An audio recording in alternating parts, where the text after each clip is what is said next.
Team India and అలాగే పాకిస్తాన్ వీళ్ళ స్క్వాడ్స్లో ఎవరు ఉండబోతున్నారు 2026 టీ20 వరల్డ్ కప్కి జర చూసేద్దామమ్మా. సో ఈ వీడియోలో ఇండియా అండ్ పాకిస్తాన్ 15 మెంబర్ స్క్వాడ్ని నేను చెప్తాను. మ్యాక్సిమం వీళ్ళే ఉండే ఛాన్సెస్ 100% ఉంది.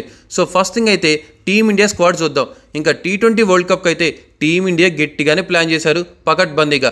ఇంకా చూసుకుంటే టీ20 క్రికెట్ ఫార్మేట్లో టీమిండియాకి అసలు ఎదురే లేదు. ఆస్ట్రేలియాని కూడా గట్టిగానే ఓడిచ్చేసావు. ఇలా ప్రతి టీంని ఓడిచ్చేస్తూ పిక్స్లో ఫామ్లో ఉంది టీమిండియా. ఇంకా గౌతమ్ గంభీర్ చేసిన అద్భుతాల్లో ఏముందో లేదో తెలియదు కానీ టీ20 క్రికెట్ ఫార్మేట్లో మాత్రం మనోళ్ళు అద్దరగొడుతున్నారు. ఇంకా టీ20 క్రికెట్ ఫార్మేట్ 2026 వరల్డ్ కప్కి టీమిండియా యొక్క 15 మెంబర్ స్క్వాడ్ చెప్తాను వినండి. యశస్వి జైస్వాల్, అభిషేక్ శర్మ, సూర్యకుమార్ యాదవ్, రిషబ్ పంత్, హార్దిక్ పాండ్యా, శివం దూబే, రింకు సింగ్, అక్సర్ పటేల్, కుల్దీప్ యాదవ్, హర్షదీప్ సింగ్, జస్ప్రీత్ బుమ్రా, సంజు శాంసన్, వరుణ్ చక్రవర్తి, తిలక్ వర్మ, వాషింగ్టన్ సుందర్. ఇంకా మీరు చూసుకుంటే టీ20 వరల్డ్ కప్కి అయితే ఈ 15 మెంబర్ స్క్వాడ్తో టీమిండియా వెళ్ళే ఛాన్సెస్ ఎక్కువగా కనిపిస్తున్నాయి. ఇంకా యశస్వి జైస్వాల్, అభిషేక్ శర్మ వీళ్ళిద్దరు ఓపెనింగే అద్దరిపోతుంది. ఇక్కడ నేను ఆల్రెడీ శుభ్మన్ గిల్ని ఎందుకు చెప్పలేదు అని ఎక్స్పెక్ట్ చేస్తూనే ఉంటారు. ఎందుకంటే రైట్ నౌ టీమిండియాకి వైస్ కెప్టెన్ ఎవరైనా ఉన్నారు అంటే అది శుభ్మన్ గిల్లే. కానీ శుభ్మన్ గిల్ కన్నా యశస్వి జైస్వాల్ ఓపెనర్గా బెస్ట్ చాయిస్ అని నా ఒపీనియన్ మామ. సో యశస్వి జైస్వాల్ అండ్ అభిషేక్ శర్మ ఇద్దరు లెఫ్ట్ హ్యాండెడ్ బ్యాట్స్మెన్సే కానీ అద్దరు కొట్టేస్తారు. మన గౌతమ్ గంభీర్కి ఏమో యశస్వి జైస్వాల్ లెఫ్ట్ హ్యాండెడ్ కదా, సో రైట్ హ్యాండెడ్ కావాలని శుభ్మన్ గిల్ని ప్రిఫర్ చేసే ఛాన్సెస్ ఉంటున్నాయి. అదొక్కటే ప్రాబ్లమాటిక్. లేకపోతే ఓపెనింగ్ యశస్వి జైస్వాల్, అభిషేక్ శర్మ అద్దరు కొట్టేస్తారు. ఇంకా వన్ డౌన్లో వచ్చేసరికి తిలక్ వర్మని దింపాల్సిందే. తిలక్ వర్మ ఆల్రెడీ వన్ డౌన్లో దిగితే 2 ఊచకోత సెంచరీలు చేసిన అనుభవం కూడా ఉంది. సో మ్యాక్సిమం తనని ఎంకరేజ్ చేస్తే బాగుంటుంది వన్ డౌన్లో. ఇంకా మిడిల్ ఆర్డర్లో సూర్యకుమార్ యాదవ్ అద్దరు కొట్టేస్తాడు. స్పిన్ అయినా ఫాస్ట్ బౌలింగ్ అయినా చుక్కలు చూపించేస్తాడు. ఇంకా అలాగే ఆల్రౌండర్స్ విషయంకి వస్తే మనకి శివం దూబే, హార్దిక్ పాండ్యా, వాషింగ్టన్ సుందర్ ముగ్గురు అద్దరు కొట్టే బ్యాట్స్మెన్స్ ఉన్నారు. ఇంకా సిచ్యువేషన్ బాగోకపోయినా సిచ్యువేషన్ కావాలి అని అనుకుంటే రింకు సింగ్ని యాడ్ చేయొచ్చు. సో రింకు సింగ్ని మ్యాక్సిమం యాడ్ చేయకపోయినా హార్దిక్ పాండ్యా, శివం దూబే, వాషింగ్టన్ సుందర్ వీళ్ళ ముగ్గురినైతే పక్కాగా స్క్వాడ్లో ఉంటారు. సో ఇంకా నెక్స్ట్ వచ్చేసరికి ఇంకా ఆల్రౌండర్లో అక్సర్ పటేల్ సిచ్యువేషనే కొంచెం అటు ఇటుగా ఉంది.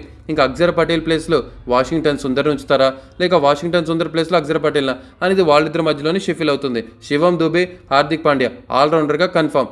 ఇంకా స్పిన్నర్స్ వచ్చేసరికి కుల్దీప్ యాదవ్ పక్కాగా మ్యాండేటరీ మామ. కుల్దీప్ యాదవ్కి ఉన్న ఎక్స్పీరియన్స్కి టీ20 వరల్డ్ కప్లో పక్కాగా ఉండాలి. ఇంకా ఫాస్ట్ బౌలింగ్ ఆప్షన్స్ వచ్చేసరికి హర్షదీప్ సింగ్ అండ్ అలాగే జస్ప్రీత్ బుమ్రా వీళ్ళిద్దరూ బ్యాక్ బోన్స్ అనే చెప్పాలి. ఈవెన్ టీ20 క్రికెట్ ఫార్మేట్లో రైట్ నౌ జస్ప్రీత్ బుమ్రా కన్నా హర్షదీప్ సింగే ఇంకా చాలా ఎఫెక్టివ్గా కనిపిస్తున్నాడు. అది మ్యాటర్ మరి. ఇంకా స్పిన్నర్ వరుణ్ చక్రవర్తి. సో వరుణ్ చక్రవర్తి మిస్టరీ స్పిన్నర్. టీ20 వరల్డ్ కప్లో ది బెస్ట్ బౌలర్గా మారిపోయాడు. నెంబర్ 1 ర్యాంకింగ్ పొజిషన్లో అద్దరు కొడుతున్నాడు. సో వరుణ్ చక్రవర్తి మాత్రం తప్పకుండా ఉండే ఛాన్సెస్ ఉన్నాయి. ఇంకా కుల్దీప్ ఆపుతారా వరుణ్ చక్రవర్తిన? ఇక్కడ ట్విస్ట్లు ఏంటంటే మామ యశస్వి జైస్వాల్ వర్సెస్ శుభ్మన్ గిల్ అనేది ఒక యుద్ధం నడుస్తుంది. ఇంకా అక్సర్ పటేల్ వర్సెస్ వాషింగ్టన్ సుందర్ ఒక యుద్ధం నడుస్తుంది. ఇంకా కుల్దీప్ యాదవ్ వర్సెస్ అండ్ అలాగే ఇక్కడ వరుణ్ చక్రవర్తి వీళ్ళిద్దరి మధ్య ఒక యుద్ధం నడుస్తూనే ఉంటుంది. ఈ 3 ప్లేయర్స్కి కొంచెం షెఫీల్ అవుతూ ఉంటారు మామ. సో టీమిండియా స్క్వాడ్ అయితే బ్యాటింగ్ కానీ మిడిల్ ఆర్డర్ కానీ ఆల్రౌండర్ కానీ స్పిన్నర్స్ కానీ బ్యాట్స్మెన్స్ కానీ అంతా చాలా స్ట్రాంగ్గా ఉందని నా అభిప్రాయం. సో నేను అనుకుంటున్నా ఈ బెస్ట్ ప్లేయింగ్ 11లో బెస్ట్ 15 వీళ్ళే మామ. ఇంకా సంజు శాంసన్ని ఎంకరేజ్ చేస్తారా లేదా అన్నది మన గౌతమ్ గంభీర్ డిసిషన్ బట్టి ఉంటుంది. ఏంట్రా ఇక్కడ హర్షిత్ రాణా లేడనుకుంటున్నారా? లేకపోవడమే మంచిది మామ. అది ఇంక్లూడ్ చేయకపోతేనే ది బెస్ట్ అని నా ఒపీనియన్. ఇప్పటివరకు ఏదో ట్రై చేశాడు బట్ ఇంక్లూడ్ చేయకపోవడం ది బెస్ట్. ఇంకా నెక్స్ట్ పాకిస్తాన్ స్క్వాడ్ చూద్దాం టీ20 వరల్డ్ కప్ 2026కి. సో పాకిస్తాన్ ఈ స్క్వాడ్తో కనుక వస్తే కొంచెం గట్టిగానే కాంపిటీషన్ ఉంటుందని నా ఎక్స్పెక్టేషన్స్ మామ. సో వాళ్ళు ఏంటో చూద్దాం. సల్మాన్ అలీ, శామ్ అయూబ్, ఫకర్ జమన్, కుష్దిల్ షా, హుసేన్ టాలట్, ఫహీమ్ అషరఫ్, మహమ్మద్ హరీస్, మహమ్మద్ నవాజ్, అబ్రార్ అహ్మద్, షాహిన్ షా అఫ్రీది, హరీస్ రాఫ్, హసాన్ అలీ, షుఫీన్ ముకీమ్ అండ్ అలాగే ఎస్ ఫరహాన్. సో పాకిస్తాన్ వాళ్ళు అయితే టీ20 వరల్డ్ కప్కి ఈ స్క్వాడ్తో వచ్చే ఛాన్సెస్ ఎక్కువగా ఉన్నాయి.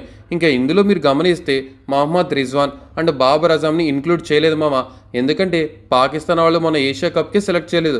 సో అందుకోసం వాళ్ళిద్దరిని సైడ్ చేసే ఛాన్సెస్ కూడా ఎక్కువగానే కనిపిస్తున్నాయి. సో ఓవరాల్గా నేను అనుకుంటున్నా ఇండియా అండ్ పాకిస్తాన్ ఓవరాల్గా ఇదే 15 మెంబర్ స్క్వాడ్ మామ. ఇక్కడ చూసుకుంటా ఇండియా వర్సెస్ పాకిస్తాన్ మ్యాచ్ రప్ప ఉండబోతుంది. అది కూడా కొలంబోలో ఉంది Feb 15న. సో Feb 15న ఇండియా వర్సెస్ పాకిస్తాన్ పాకిస్తాన్ మ్యాచ్లో ఎవరు గెలుస్తారనిపిస్తుందో జర మీరే కామెంట్ చేయండి.